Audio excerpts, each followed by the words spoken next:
Imagine this. Your mother-in-law surprises all her grandchildren with the latest iPhone 16 Pro Max, the hottest gadget out there, but skips your little girl completely. And when you ask why, her reason hits like a punch to the gut. Stick around because this family drama is about to unfold, and it's wilder than you think. Hey everyone, welcome back to the channel. If you're new here, hit that subscribe button and turn on notifications so you don't miss out on these real-life stories that could happen to anyone. Today, I'm sharing my own nightmare experience with my mother-in-law, and a case of blatant favoritism that left my daughter heartbroken. Let's dive right in. It all started a few years ago when I married my husband, Alex. We met in college, fell in love, and everything seemed perfect. But from day one, his mom, let's call her Karen, made it clear she wasn't a fan of me. She thought I wasn't good enough for her precious son because I came from a modest background, while their family was all about showing off wealth. Alex is her only child, so she was super possessive. We had our daughter, Lily, who's now 10 years old. Lily is the light of our lives. Smart, kind, and always smiling. But Karen never warmed up to her like she did with her other grandkids. You see, Alex has 2 sisters, and between them there are 4 grandkids in total besides Lily. Those kids get spoiled rotten. Trips to Disneyland, designer clothes, you name it. Lily? Maybe a birthday card if we're lucky. I tried to brush it off at first. Maybe Karen was just old-fashioned or needed time to bond. But deep down I knew it was more than that. She'd make little comments like, "Oh, the other grandkids are so talented." Or, "They remind me so much of our family." It stung, but I kept the peace for Alex's sake. He loved his mom and I didn't want to cause a rift. Fast forward to last Christmas. The whole family gathered at Karen's mansion. Yes, she has one of those big houses with a pool and everything. The air was filled with excitement because Karen announced she had special gifts for all the grandkids. I thought, okay, maybe this is her chance to include Lily equally. The kids were buzzing, and Lily was so excited, talking about how she'd use a new phone for school projects and chatting with friends. One by one, Karen called the other grandkids up. First, her oldest grandson got the iPhone 16 Pro Max, wrapped in shiny paper. He screamed with joy. Then the twins from the other sister each got one too. Even the youngest, who's only 8, got the same expensive phone. The room was full of cheers and hugs. Lily sat there, eyes wide, waiting her turn. But it never came. Karen finished handing out the gifts and said, "That's all for the grandkids." Lily's face fell. She looked at me with those big eyes, confused and hurt. I felt my heart break. How could she do this? I pulled Alex aside and whispered, "What about Lily?" He looked shocked too, but said he'd talk to his mom later. That night I couldn't sleep. Why single out my daughter? Was it because of me? Or something else? The next day, I confronted Karen privately. Why didn't Lily get a phone like the others? I asked, trying to stay calm. Her response, "Because she's not like the others." What did that mean?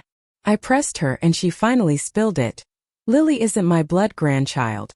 You had her from your previous relationship, right? The others are pure family." Wait, what?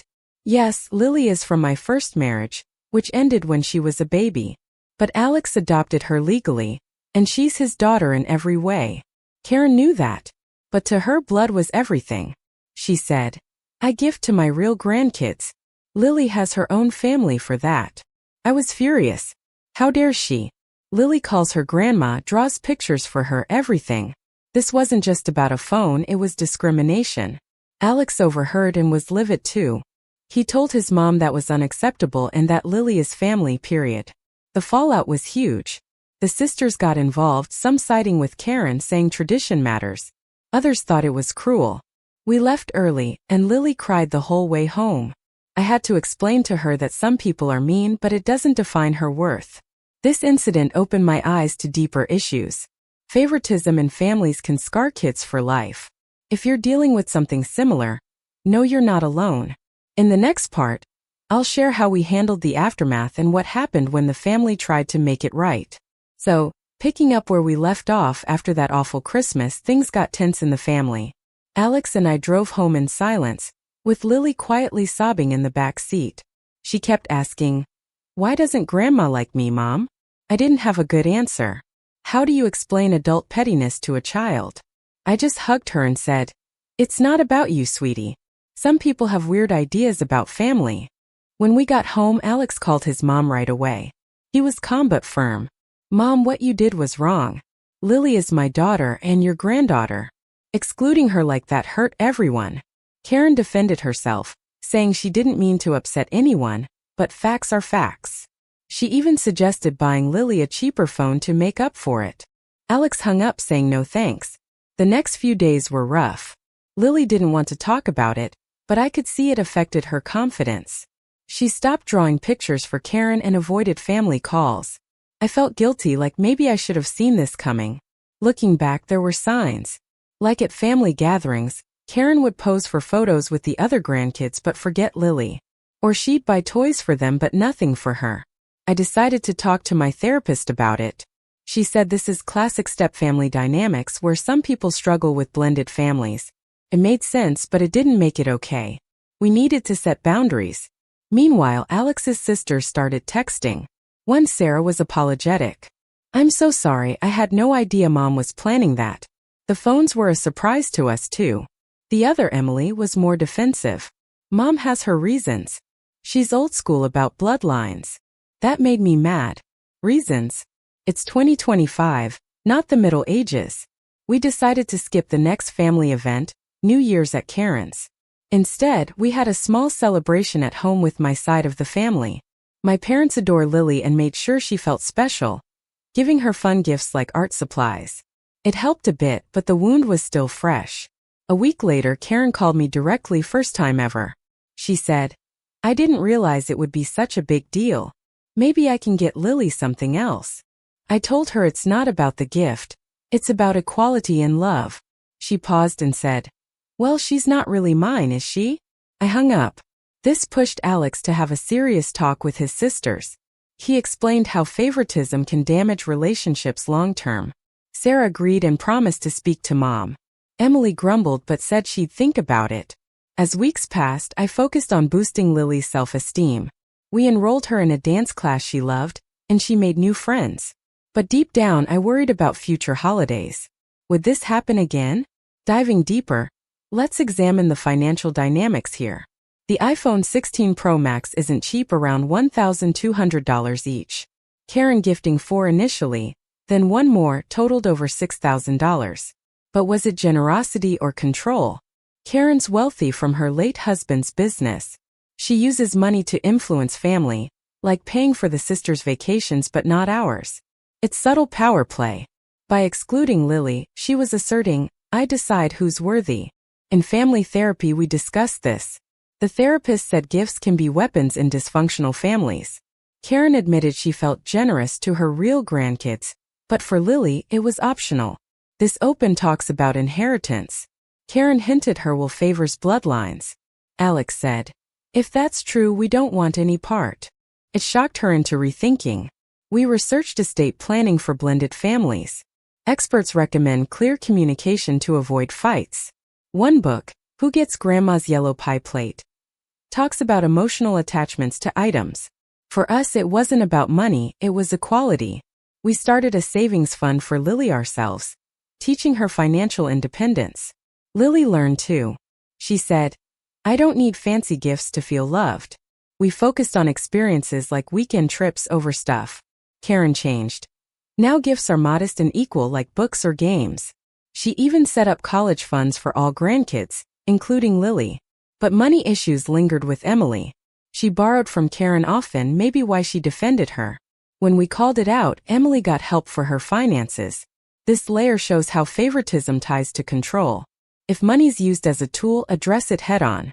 Socially, in 2025, with inflation, such gifts highlight inequality. Many families can't afford iPhones, so exclusion hurts double. We volunteered as a family at a charity, teaching gratitude. Lily donated old toys, saying others need them more. This advanced view reveals power imbalances. Healing requires vulnerability. In the next section, we'll look at cultural influences, how traditions fueled this. Now let's explore the cultural and traditional roots of this mess. Karen comes from a conservative background where blood ties are sacred. In her culture, step relations are sometimes seen as add-ons, not core family.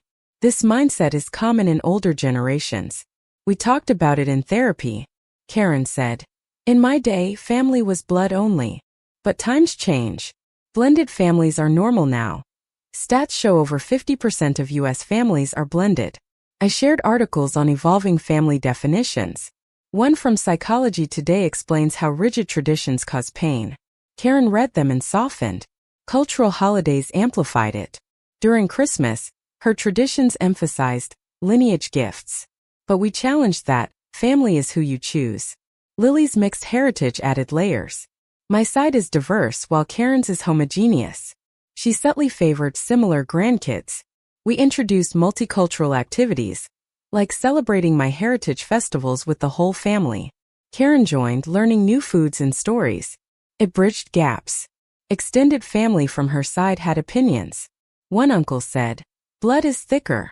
But Alex countered with, love is thicker. This cultural clash taught us empathy. Karen's views were learned, not malicious. Unlearning took time. Lily benefited, embracing her dual roots. She said, I'm special because I have extra family. Advanced insight, traditions evolve. If they hurt, update them. Next, the psychological effects long-term. Now let's explore the cultural and traditional roots of this mess in more detail. Karen grew up in a small town where family lineage was everything. Marriages were arranged within communities, and stepchildren were often sidelined. Her own grandmother had a step-sibling who was never fully accepted, and that story was passed down. In our sessions, she recalled how her mom would say, blood family comes first. This shaped her worldview. But in modern society, especially in diverse areas like ours, that's outdated. I pointed out how adoption and step-parenting create strong bonds, sometimes stronger than blood. We watched documentaries on family evolution. One showed how in some cultures like Native American tribes, community raises kids, not just blood. It opened her eyes. For Christmas, we blended traditions. Her classic dinner with my family's recipes. The grandkids loved it, including Lily's favorite dish. But resistance came from relatives. At a family reunion, cousins whispered about the step-grandkid. We addressed it openly, saying family is love. This cultural shift helped Karen see her bias as learned behavior.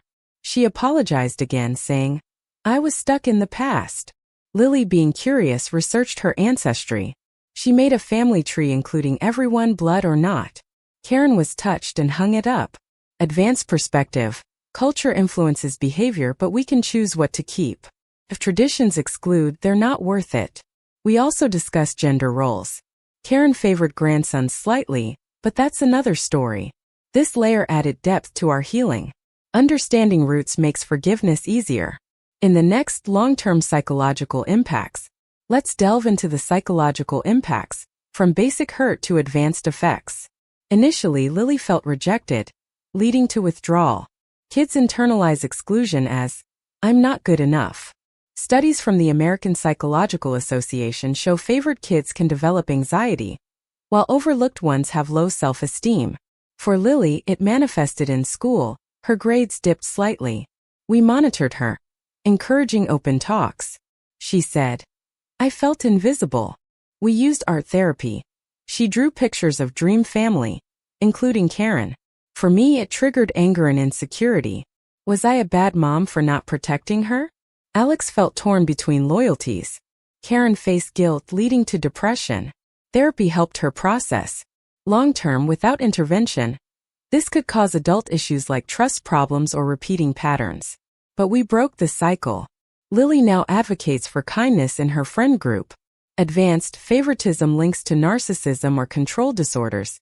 Karen showed mild traits, but awareness helped. We read Toxic Parents by Susan Forward, applying lessons. Healing involved forgiveness exercises like writing letters. Lily's resilience shown. She's more empathetic now. If you spot favoritism, intervene early to prevent deep scars. Next, legal aspects in blended families. Turning to legal sides, though not a lawsuit, it's important. Alex adopting Lily made her legally family, but grandparents have no obligation for gifts. However, in wills, exclusion can be contested if discrimination is proven. We consulted a lawyer for estate planning advice. He said communicate wishes clearly to avoid disputes. Karen revised her will to include all grandkids equally. For gifts, tax implications. Large gifts like iPhones might count toward lifetime exemptions. In blended families, prenups or trusts protect kids. We set up a trust for Lily, ensuring fairness. Advanced. Some states have laws against discrimination in family matters, but rare for gifts. This knowledge empowered us. Karen learned legal equality matters. It prevented future issues. Next, community support and online reactions. Turning to the legal aspects of this situation, although we didn't go to court, understanding the law was key for peace of mind. First, since Alex legally adopted Lily, she's his daughter in every legal sense. That means she's entitled to the same rights as any biological child in terms of inheritance from him. But for grandparents, there's no legal duty to treat grandkids equally. Gifts are voluntary. However, if favoritism shows in a will, it could be challenged on grounds of undue influence or incapacity, but it's hard to prove. We saw a family lawyer who specialized in blended families. He advised Karen to update her estate plan to reflect her new views, to avoid fights after she's gone. She did, dividing assets evenly among all grandkids. Also, for large gifts like the iPhones, there's the gift tax. In the US, you can gift up to $18,000 per person per year without tax in 2025. Since the phones are under that, no issue, but it's good to know for bigger things. In our case, we created a $529 college plan for Lily, funded by us, and Karen contributed equally now. Advanced legal insight. In some cases, if exclusion is based on race or other protected classes, it could be discrimination, but here it's step status, not covered. This legal knowledge gave us security. If things worsened, we knew our options. Karen appreciated the education, saying, "I never thought about the law." It strengthened our bonds. In the next section, how community and online support played a role. Community support was crucial. I joined Reddit subreddits like r/AITA and r/JustKnowMIL, sharing my story anonymously. The responses were overwhelming, thousands of upvotes. People saying, "NT, your email is wrong." Stories from others helped. One woman said her email did similar, and cutting contact helped. Online, I found resources like forums for step-parents. Locally, a support group for blended families met weekly, sharing their relieved stress. Lily joined a kids group for emotional support. Karen even attended a session, hearing others' views. Advanced. Online communities can validate but also bias, seek balanced advice. We avoided toxicity, focusing on positive change. This support network was life-saving. Finally, the resolution and lessons. In conclusion, our family is better now. Karen is involved equally, and Lily thrives. Lessons. Communicate early, set boundaries, seek therapy, understand roots. If you're in this, you're not alone. Talk it out, prioritize kids' feelings. Thanks for listening. Like, comment your stories, subscribe for more. See you next time. In the end, this story had a happy resolution, but it took work. Today, Karen calls Lily weekly. They bake together via video. The other grandkids include her in games. Advanced lessons. Favoritism often masks deeper issues like fear of loss. Addressing root causes heals. Forgiveness isn't forgetting. It's moving forward. For parents, model equality. For grandparents, embrace all. Facing this, document incidents, seek mediation. Our journey from hurt to harmony shows change is possible. Thank you for joining. Share if it resonated. Peace out.